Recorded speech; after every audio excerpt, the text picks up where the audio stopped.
Around the World in 80 Days, by Jules Verne. Chapter 37, in which it is shown that Phileas Fogg gained nothing by his tour around the world, unless it were happiness. Yes, Phileas Fogg in person. The reader will remember that 5 minutes past 8 in the evening, about 25 after the arrival of the travellers in London, Passepartout has been sent by his master to engage the services of the Reverend Samuel Wilson in a certain marriage ceremony, which was to take place the next day.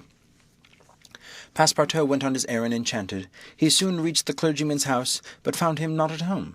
Passepartout waited a good 20 minutes, and when he left the reverend gentleman, it was 35 minutes past 8. But in what a state he was! With his hair in disorder, and without his hat, he ran along the street as never man was seen to run before, overturning passers-by, rushing over the sidewalk like a waterspout.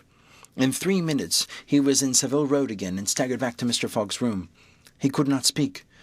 "What is the matter?" asked Mr. Fogg. "My master," gasped Passepartout. "Marriage. Impossible. Impossible. Impossible for tomorrow." "Why so?" "Because tomorrow is Sunday." "Monday," replied Mr. Fogg. "No, today is Saturday." "Saturday? Impossible." Yes, cried Passepartout. "You have made a mistake of 1 day. We arrived 24 hours ahead of time, but there are only 10 minutes left." Passepartout had seized his master by the collar and was dragging him along with irresistible force. Phileas Fogg, thus kidnapped, without having time to think, left his house, jumped into a cab, promised £100 to the cabman, and having run over 2 dogs and overturned 5 carriages, reached the Reform Club. The clock indicated 9:15 when he appeared in the great saloon. Phileas Fogg had accomplished the journey around the world in 80 days. Phileas Fogg had won his wager of £20,000. How was it that a man so exact and fastidious could have made this error of a day? How came he to think that he had arrived in London on Saturday, the 21st of December, when it was really Friday, the 20th, the 79th day only from his departure? The cause of the error is very simple. Phileas Fogg had, without suspecting it, gained 1 day on his journey, and this merely because he had travelled constantly eastward. He would have, on the contrary, had lost a day had he gone in the opposite direction, that is, westward.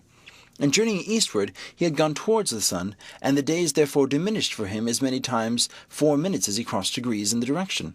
There are 360 degrees on the circumference of the earth, and these 360 degrees, multiplied by 4 minutes, gives precisely 24 hours. That is, the day unconsciously gained. In other words, while Phileas Fogg going eastward saw the sun pass the meridian 80 times, his friends in London only saw it pass the meridian 79 times. This is why they awaited him at the Reform Club on Saturday, and not Sunday, as Mr. Fogg thought.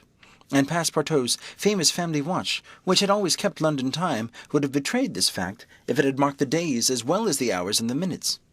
Phileas Fogg then had won £20,000, but as he had spent nearly 19,000 on the way, this pecuniary gain was small. His object was, however, to be victorious and not to win money. He divided the £1,000 that remained between Passepartout and the unfortunate Fix, against whom he cherished no grudge. He deducted, however, from Passepartout's share the cost of the gas which had burned in his room for 1920 hours for the sake of regularity. That evening Mr. Fogg, as tranquil and phlegmatic as ever, said to Iota, "Is our marriage still agreeable to you?" "Mr. Fogg," replied she, "it is for me to ask that question. You were ruined, but now you are rich again. Pardon me, madam, my fortune belongs to you. If you had not suggested our marriage, my servant would not have gone to Reverend Samuel Wilson's. I should not have been apprised of my error, and—" "Dear Mr. Fogg," said the young woman. "Dear Iota," replied Phileas Fogg. It need not be said what the marriage took place 48 hours after, and that Passepartout, glowing and dazzling, gave the bride away.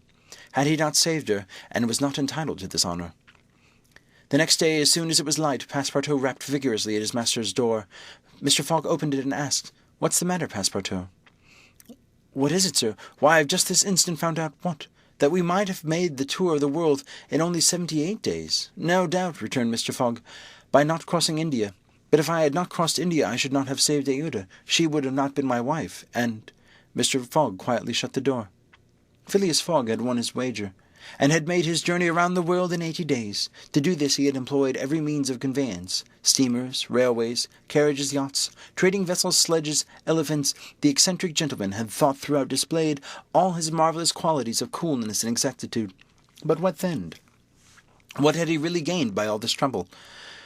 What had he brought back from his long and weary journey? Nothing, say you? Perhaps so. Nothing but a charming woman, who, strange as it may appear, made him the happiest of men.